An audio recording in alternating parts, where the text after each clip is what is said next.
Hello everyone, नमस्कार, सत श्री अकाल, सलाम वालेकुम। आज इस वीडियो के माध्यम से मैं बताऊंगा प्री रजिस्ट्रेशन और पोस्ट रजिस्ट्रेशन ऑफ एनजीओस या फिर सोसाइटी रजिस्ट्रेशन या फिर कोई भी संस्था रजिस्ट्रेशन होने के बाद, रजिस्ट्रेशन होने से पहले क्या क्या आपको चेकलिस्ट या फिर डॉक्यूमेंट्स या फिर गाइडलाइंस फॉलो करना है। तो सबसे पहले मैं बता दूं, रजिस्ट्रेशन करने से पहले आपको कुछ चेकलिस्ट या फिर डॉक्यूमेंटेशन प्रिपेयर करना होगा। उसके बाद आपके स्टेट या फिर राज्य के जो भी ऑनलाइन पोर्टल होगा, और अभी फ़िलहाल डिजिटल इंडिया के तहत सभी स्टेट में ऑनलाइन रजिस्ट्रेशन प्रोसेस शुरू कर दिया गया है। असम में eodv.assam.gov.in और महाराष्ट्र में eodv.maharashtra एमपी जो भी है, जो भी स्टेट्स हैं उनके अलग अलग पोर्टल्स होते हैं। और मैक्सिमम स्टेट्स का पोर्टल मैं नीचे डिस्क्रिप्शन लिंक में दे दूंगा, वहाँ से आप डायरेक्टली अप्लाई कर सकते हैं। और हर स्टेट में सेम चेकलिस्ट और सेम गाइडलाइंस और डॉक्यूमेंट्स फॉलो किया जाता है, और डॉक्यूमेंट्स आपको अपलोड या फिर बनाना होता है। तो उसके लिए पहले मैं बता दूं चेकलिस्ट या फिर पहले क्या क्या डॉक्यूमेंट्स आपको बनाना होगा, उसके बाद मैं बताऊंगा पोस्ट रजिस्ट्रेशन आपको क्या क्या करना है। तो वीडियो को देखते रहिएगा एंड तक। ये ज़्यादा लंबा वीडियो नहीं होगा, शॉर्टकट मैं डिस्क्रिप्शन में डिस्कस करूँगा।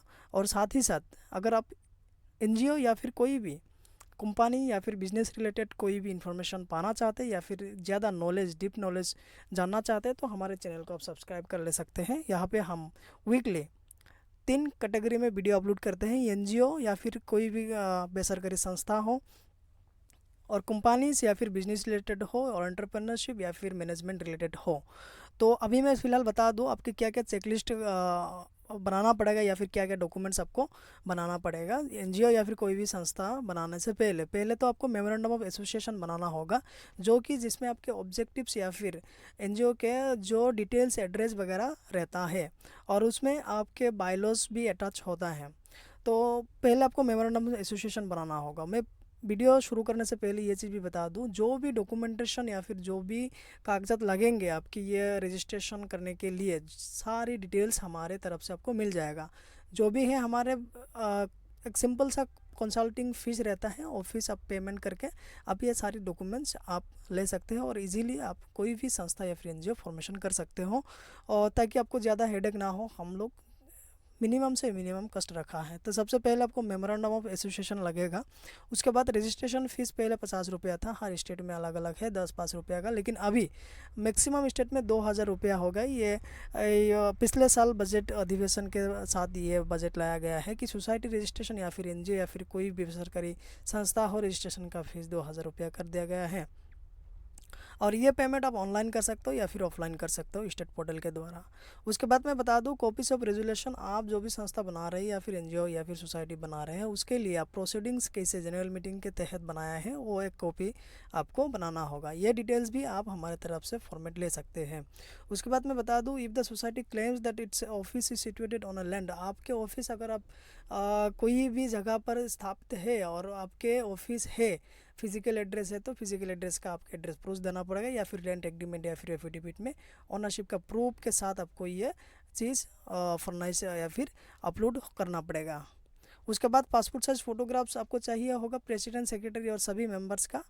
उसके बाद मैं बता दूं, if the organisation propose to be registered as a society has been undertaking in activities, आपके सोसाइटी रजिस्ट्रेशन करने से पहले या फिर अभी तक कोई भी अगर ऑर्गेनाइजेशन एक्टिविटी कर रहे हैं आप या फिर कर रहे हैं, तो उसका कोई भी एक प्रूफ भी आपको देना पड़ेगा। उसके बाद मैं बता दूं, ये प्रूफ आपके बनाने के बाद सब डिविजनल ऑफिसर या फिर डीसी से फॉरवर्ड भी करना होगा, या फिर उनका एक्नॉलेजमेंट भी लेना होगा, या फिर सर्टिफिकेट लेना होगा। ये सारे फॉर्मेट हमारी तरफ से मिल जाएगा। नया अगर एनजीओ है तो उसके लिए ये बिल्कुल नहीं चाहिए।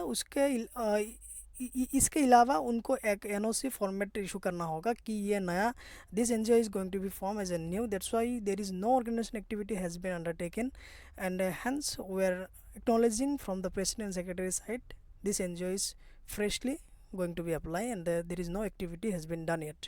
ऐसा करके एक आपको एनओसी क्रिएट करके उसमें सील साइन मार के अपलोड देने से हो जाएगा। उसके बाद डिक्लेरेशन में यह होना पड़ेगा कि आप कोई भी क्रिमिनल एक्टिविटी नहीं कर रहे हैं आपके संस्था या फिर एनजीओ के द्वारा, और कोई भी फाइनेंशियल इंटरेस्ट बेस्ड पेमेंट लेन देन नहीं कर रहे हैं, उसके रिगार्डिंग माइक्रो फाइनेंस नहीं कर रहे हैं, उसके रिगार्डिंग एक डिक्लेरेशन प्रेसिडेंट या फिर सेक्रेटरी सर्टिफाइड करके देना होगा। यह होता है प्री रजिस्ट्रेशन का प्रोसेस।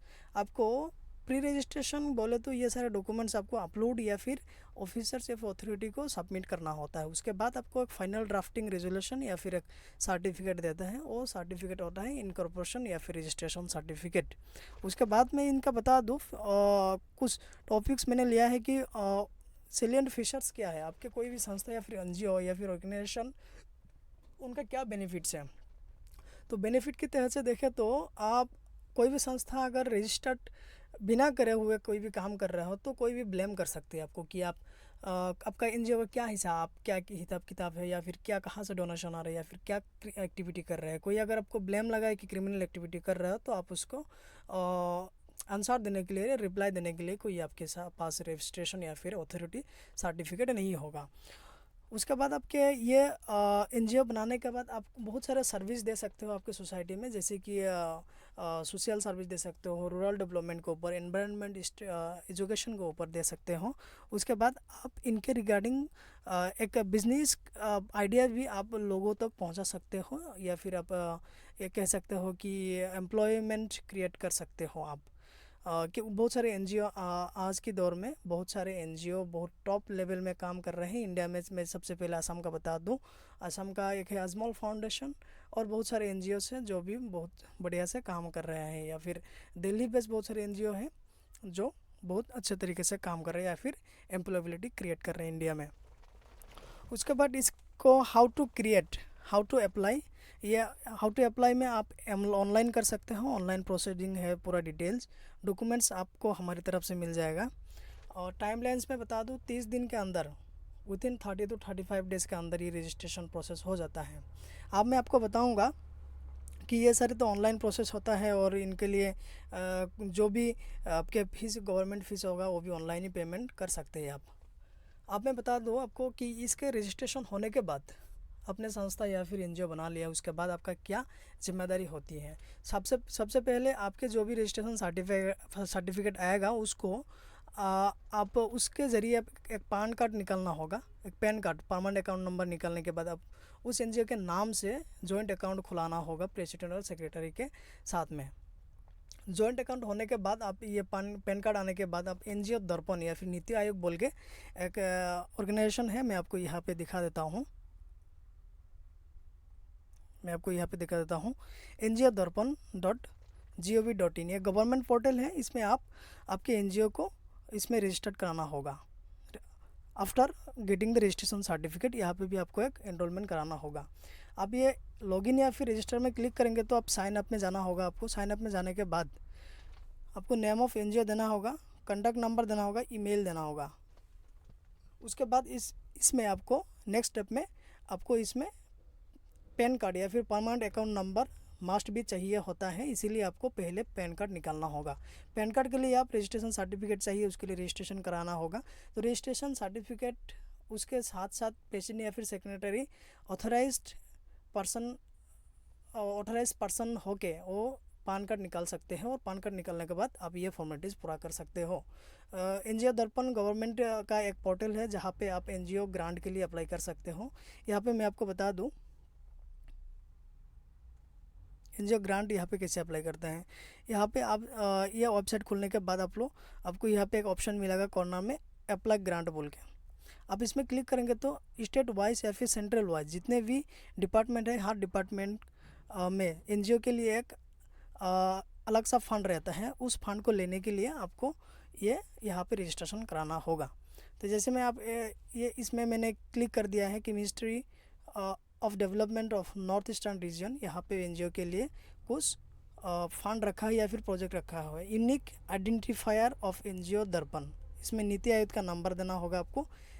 ये तरीका होता है अप्लाई करने का। उसके बाद ये 2 नंबर में आता है रजिस्ट्रेशन होने के बाद।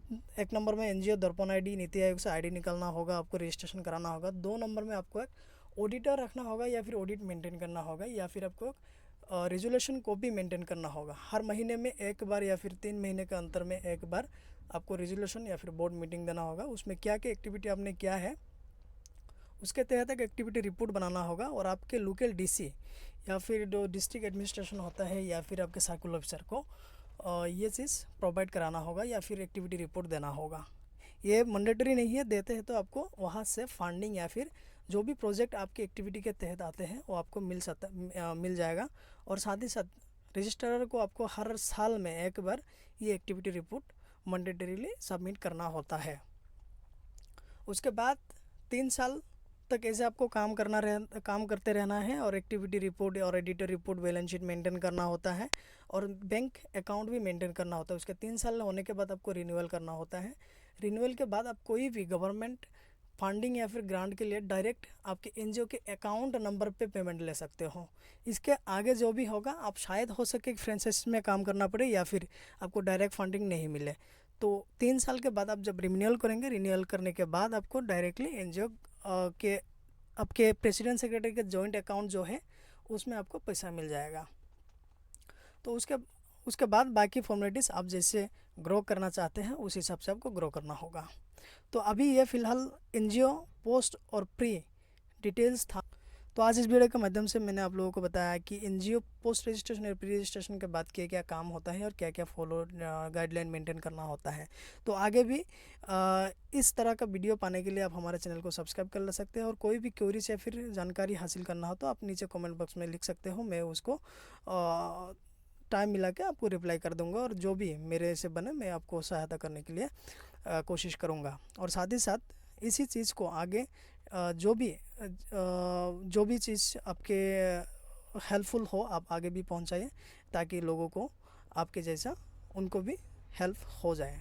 धन्यवाद आज इस वीडियो को देखने के लिए। आगे भी मिलेंगे पूरी एक नया वीडियो के साथ।